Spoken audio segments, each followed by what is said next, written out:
Hey there, welcome to the garden. Today I am putting together a really cute little dahlia container. I'm so excited about this. I said I wasn't going to grow dahlias this year.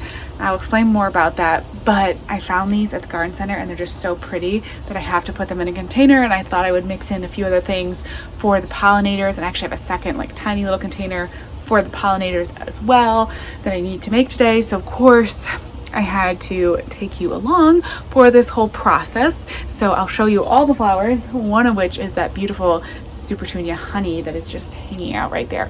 But let me show you this dahlia. It is so gorgeous. Okay, so this is the beginnings of my container. How pretty is this? Isn't this, oh my gosh, let me find the tag with the name of this dahlia. This is a Dahlia Pink and Lemon, which is a perfect name. It's got this adorable little pink center, yellow center with a pink kind of trim, and it's just so classic. I actually really love these kind of like more single style dahlias. I think they're really sweet. Of course, the big, really fluffy ones are beautiful too. Massive dinner plate dahlias are stunning, but there's something about kind of these smaller blooms too that are really beautiful. And I cut one of these flowers for some little bouquets I was doing, and they turned out so cute. They last in the vase for a few days really well, so they're a nice one to bring inside. Hey there, it is actually a couple days later and I am popping in to talk a little bit more about dahlias because I actually had some sound issues with the video and the air conditioners being on, so I wanted to come out when it was a little quieter and talk you through the dahlias in the containers. Now, the dahlia is looking even more beautiful a couple days later. It is just covered with blooms. Let me show you what it's looking like. Everything is just opening up. All of these blooms are starting to open. And so one of the reasons that I haven't had a lot of dahlias in my garden, or I kind of thought I wasn't going to grow a lot of them this year, was that they do sort of lull in their blooms when it gets really hot out. So right now we're still having cooler nights and we haven't really hit the heat of the summer.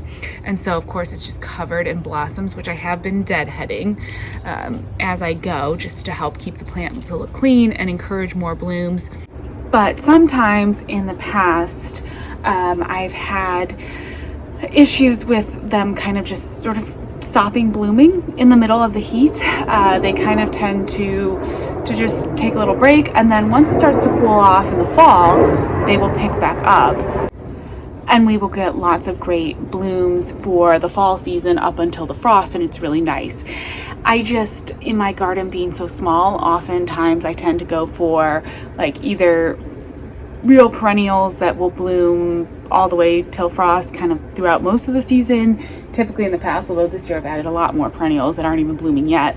And then I've also gone for a lot of annuals just because I want to make sure that, I basically have color and blossoms throughout the full season because the garden's pretty small. So I'm looking for that impact. So for me, the dahlias that petered out in the middle of the season, it wasn't like my perfect flower, I guess, but I can live with them not blooming. But the other really big issue that I've had with dahlias is pests and spider mites getting on them, and just having to spray them and deal with them like that. It's just has been kind of tricky, especially out in the landscape. I'm hoping that since this plant is in a container, one, it'll be away from some of the areas where I've had a lot of spider mite pressure on dahlias in the past.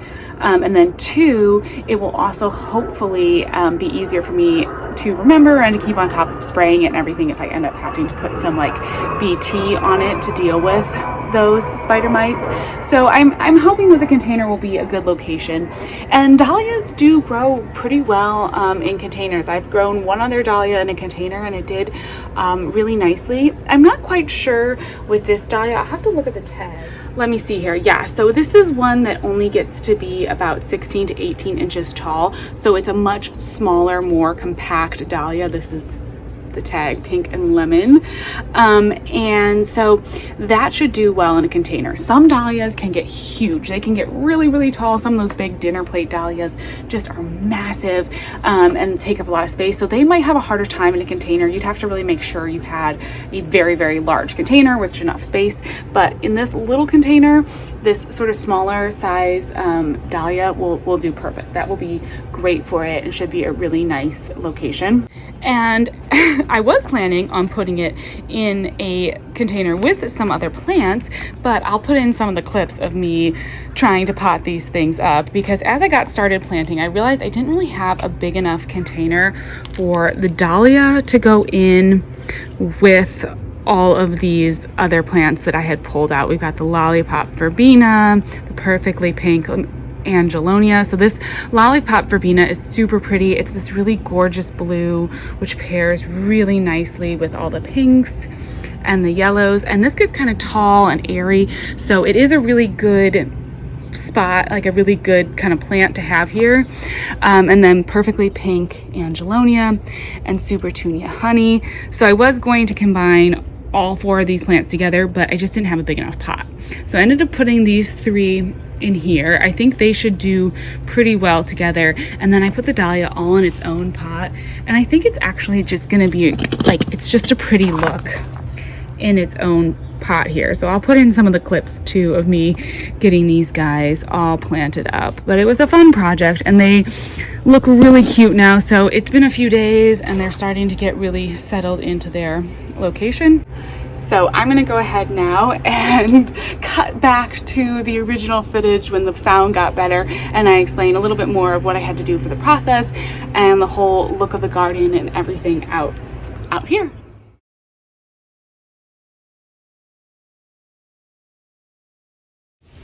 All right, well, that didn't end up turning out exactly as I expected, but I think it is gonna be really nice. And I did have to put the dahlia all in its own container. And I just did the super tunia and the verbena and the angelonia in one container because they were a little smaller.